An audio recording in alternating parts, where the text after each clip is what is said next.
C'est dans l'ombre des crises que mon petit cœur s'emballe. Panique, s'emporte, pleure en silence, cherche à comprendre qui je suis vraiment. Et pas cette fausse image que tu veux voir de moi. La lumière, elle fait semblant de rien, alors que le bruit monte en moi, que la pression fait trembler mes émotions et oui, je suffoque. Je me perds. À l'intérieur, la tempête souffle fort. Dans ma tête, ça tourne, dans ma tête, ça brouille, la peur serre la gorge. La colère brûle sur la langue et je me juge. Je doute, tout se mélange. La raison devient floue.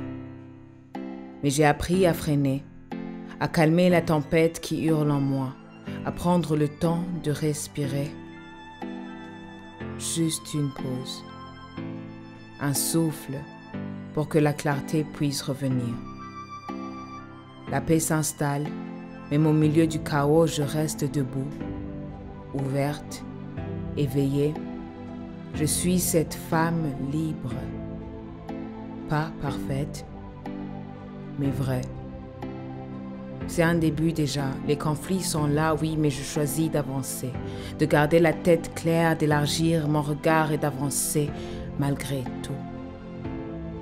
Alors, apprends à poser tes émotions comme on pose un fardeau, à les sentir sans les laisser prendre le contrôle du bateau.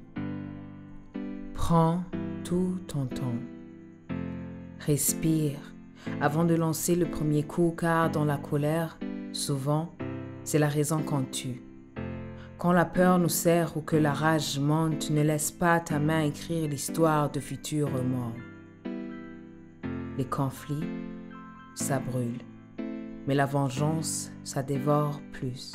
Choisis la pause, la lumière avant que tout sombre, car lorsque la peur prend le volant, elle brouille tout. Elle pousse à frapper sans regarder, à répandre feu par le feu, à se perdre dans la rage, à oublier que la vengeance creuse des blessures sans fin.